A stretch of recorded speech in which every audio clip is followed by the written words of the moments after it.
देखिए बच्चों, अब रिवीजन के अगले क्रम में चलते हैं और सभी अभिक्रियाओं को समझते हैं। इस चैप्टर में मेन रूप से हमें ये अभिक्रियाएं ही पढ़ना है। एक और है, पांचवी अभिक्रिया को भी लिख देता हूँ, जिसे हम रेडॉक्स अभिक्रिया करते हैं। क्या करते हैं? रेडॉक्स अभिक्रिया। कौन सी अभिक्रिया? रेडॉक्स अभिक्रिया। रेडॉक्स अभिक्रिया या उपचयन अपचयन, उपचयन अपचयन अभिक्रिया, या इसके भी तीन नाम है, या अपचयोपचय।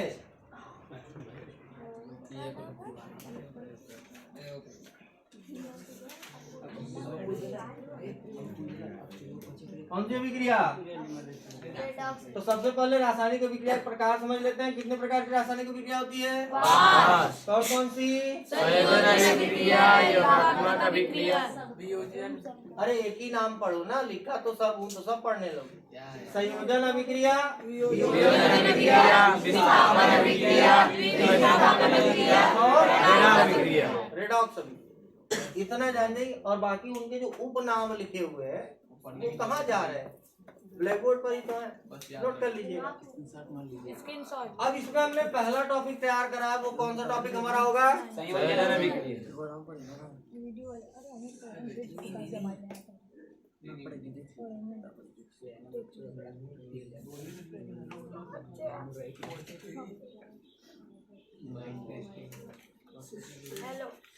कौन सा टॉपिक? संयोजन अभिक्रिया या संकलन अभिक्रिया या योगात्मक अभिक्रिया ना, ये तीनों नाम इसी अभिक्रिया के। इसमें क्या होता है? जब दो पदार्थ आपस में संयोग करके, दो या दो से अधिक भी कह सकते हैं, दो या दो से अधिक पदार्थ आपस में संयुक्त होकर एकल उत्पाद का निर्माण करते हैं, तो उस अभिक्रिया को कौन सी अभिक्रिया कहते हैं? संयोजन अभिक्रिया। कौन सी अभिक्रिया कहते हैं? संयोजन अभिक्रिया। तो यहाँ पर हम इसकी डेफिनेशन लिख देते हैं कि दो या दो से अधिक पदार्थ आपस में संयुक्त होकर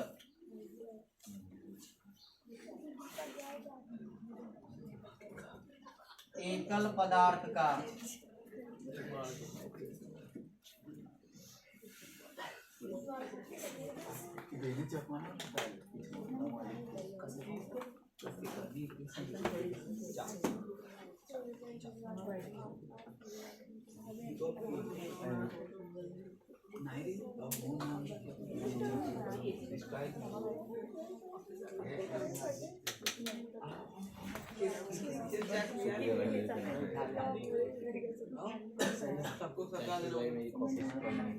देखिए, जब भी परीक्षा में आएगा ना तो कहेगा उदाहरण सहित लिख करके दिखाओ।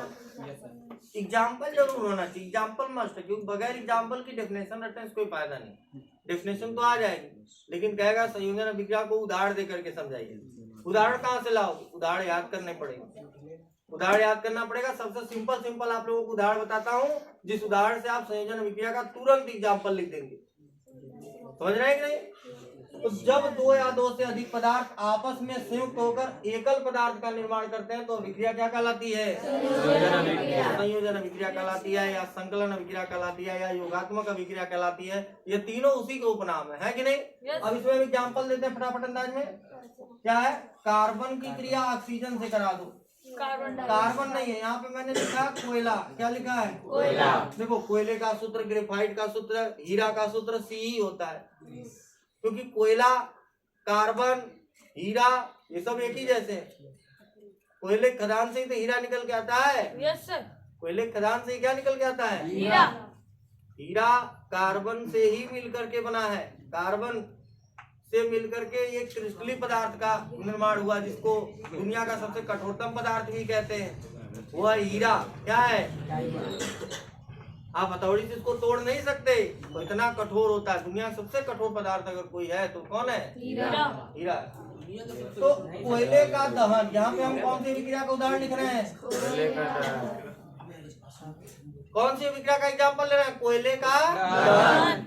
तो कोयले का दहन जो है इस दौरान बनने वाला क्या है, सबसे सिंपल एग्जांपल यही है। इसमें देखिए कार्बन एक पदार्थ है, ऑक्सीजन दूसरा पदार्थ है, संयुक्त होकर के एक नए पदार्थ का निर्माण कर रहे हैं। ये काले रंग का था, ये रंगहीन गैस थी, दोनों की अभिक्रिया हुई, व्हाइट कलर की गैसें निकलना शुरू हो जाती, सफेद सफेद कलर का धुआं दिखता है कि नहीं दिखता है? Yes sir. तो आप सोच लीजिए सारा कोयला जल करके खाक हो जाता है। कोयला काला था, काला रंग उसका गायब हो गया कि नहीं गायब हो गया? तो रंग परिवर्तन हुआ कि नहीं हुआ? तो और काला जो है परिवर्तित हो जा रहा है सफेद में। तो इससे बड़ा क्या एग्जांपल चाहिए आपको? संयोजन अभिक्रिया का एक उदाहरण ये हो गया। फिर देखिए, अगर आप नाइट्रोजन की हाइड्रोजन से अभिक्रिया करा देते हैं, किससे?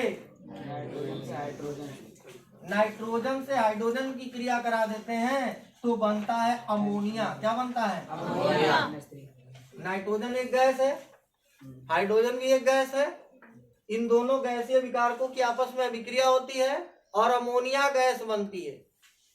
क्या बनती है? Ammonia gas. तो अमोनिया गैस में दो पदार्थ संयुक्त हो रहे हैं कि नहीं संयुक्त हो रहे हैं? Yes sir. कम से कम दो एग्जाम्पल तो जरूर याद करिए, दो से अधिक नहीं पूछेगा, दो ही उदाहरण पूछता है।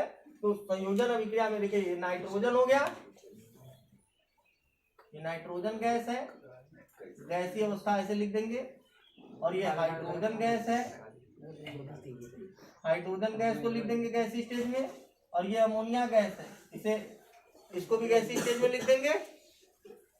ये कार्बन सॉलिड स्टेट का, ये ऑक्सीजन गैसीय स्टेट का, बना कार्बन डाइऑक्साइड कौन से स्टेट का? ये पदार्थ की अवस्था का भी मेंशन जरूर करेंगे। आप देखिए अवस्था परिवर्तन को मैंने यहाँ लिखवाया था ना, अभी जब हम लोग रासायनिक परिवर्तन पढ़ रहे थे तो उसमें हमने तुम लोगों को बताया था कि अवस्था परिवर्तन भी रासायनिक परिवर्तन होता है कहीं ना कहीं। आप देखिए कार्बन था यानी कोयला था ठोस अवस्था में, कौन सी अवस्था में? देखिए जब जल गया तो सब गैस बन करके उड़ गया कि नहीं? Yes sir.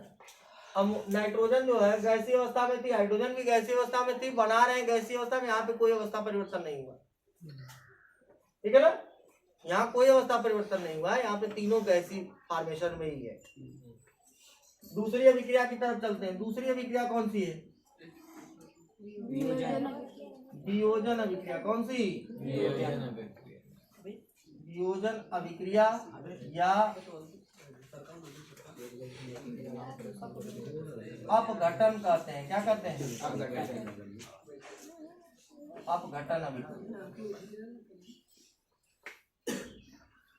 वियोजन अभिक्रिया में क्या होता है? जिस प्रकार संयोजन अभिक्रिया में दो पदार्थ जुड़ करके एकल पदार्थ का निर्माण करते हैं, वियोजन अभिक्रिया में एक ही पदार्थ विघटित होकर या अपघटित होकर दो या दो से अधिक पदार्थों में बट जाता है। ठीक है, तो ध्यान देने की जरूरत है। लिखेंगे जब कोई एकल पदार्थ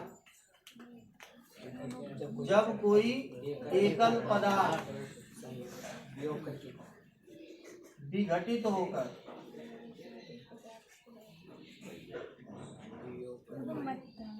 दो या दो से अधिक उत्पाद का निर्माण करता है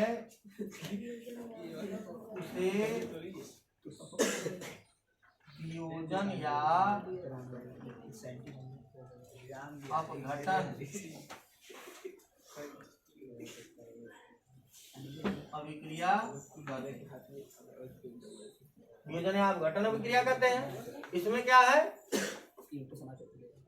एकल पदार्थ होगा एक साइड अभिकारक पक्ष में। देखिए अभिकारक पक्ष और उत्पाद पक्ष भी समझ लीजिए।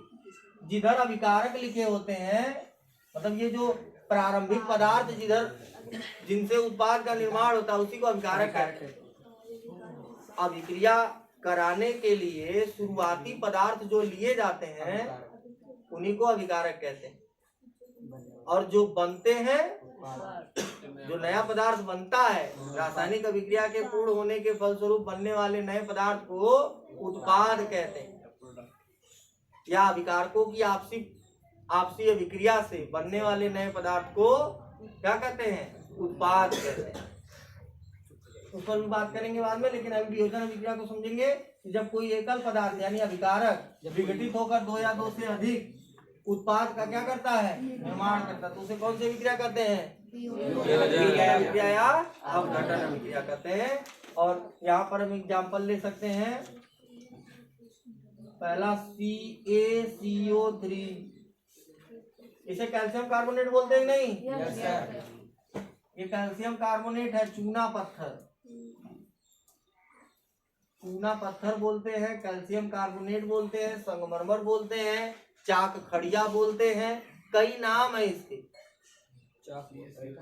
चाक या खड़िया का सूत्र, संगमरमर का सूत्र, कैल्शियम कार्बोनेट, चूना पत्थर, ये सब इसी के नाम है। तो चूना पत्थर या कैल्शियम कार्बोनेट इसका नाम लिखेंगे, ठीक है? Calcium carbonate.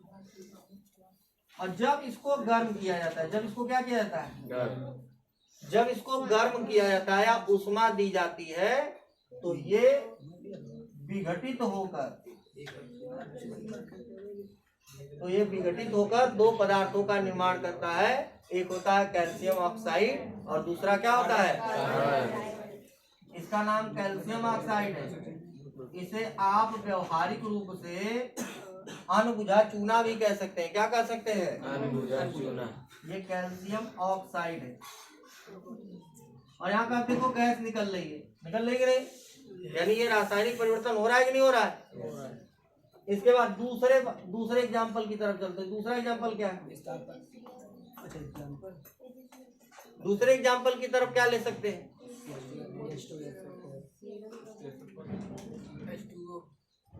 H2O लोगे? H2SO4 ले लीजिए। H2SO4 लोगे?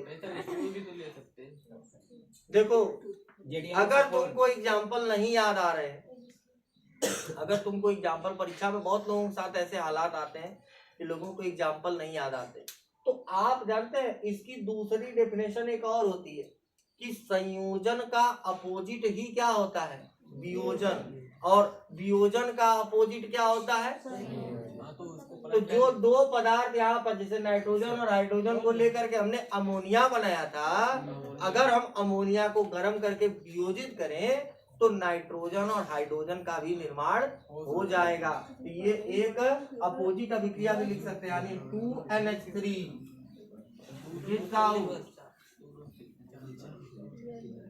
N2 प्लस क्या? जैसे जैसे लिए थे वैसे वैसे ही पदार्थ बनने वाले हैं। हाँ,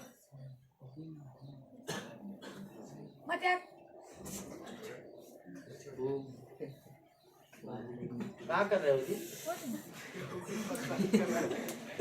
ध्यान दो सब लोग, मटदस्ती कम करो। सब लोग यहाँ पर फोकस, अपना दिमाग बनाए रखो, है ना? ये दौरान इनको चुटकुल्ला ना बेलो।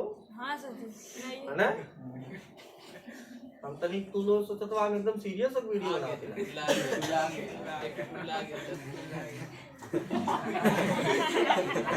इनामों का कुछ रात हुई। ध्यान देने की आवश्यकता है। ये अमोनिया गैस है ना, इसको हमने गर्म कर दिया और ये अपने अवयवों में क्या हो गया? विभाजित हो गया। अमोनिया, ये अमोनिया गैस थी और ये नाइट्रोजन और हाइड्रोजन में क्या हो जाती है? वियोजित हो जाती है। अब यहीं पर हम अपनी सेवा समाप्त करेंगे। इतना रहने देंगे ना? क्या करवा शायरी बोलवा, इंग्लिश पढ़ाएंगे, अभी पढ़ाएंगे सेंटेंस को। देखो शाम को नहीं आना है, पूरा हम का टीका लेके बैठल ला दिनवा भर का नहीं ना आवे के सारी कहा कि सब आवे। ये जे ना आयल सुना चिन्हले राज, जे ना आयल अपने अगल बगल ताकला काला में बड़ा पैसा मिला वाला। फराज खड़े जाओ, 80 रुपया।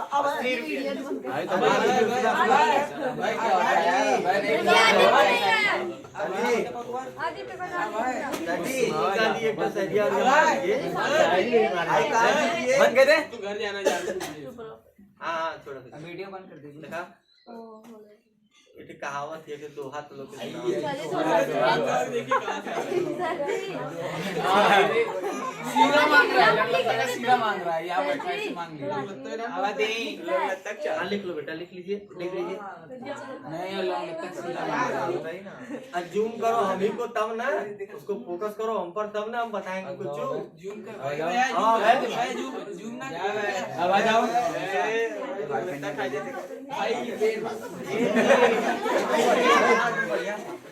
चलो चल जाओ मंदिर जाओ इधर उधर वीडियो में आ रहा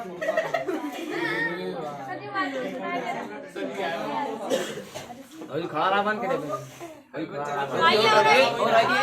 बस बस बस अरे कितने पढ़ाते थे जूम में सही है हाँ तो कहा होता चालू होगा वीडियो बंद करके फिर से चालू किया नहीं वही है बस चलो अरे सभी काट के लगा लीजिए फिर से काट के लगाओ हाँ चक लगा ये भी बना रहा है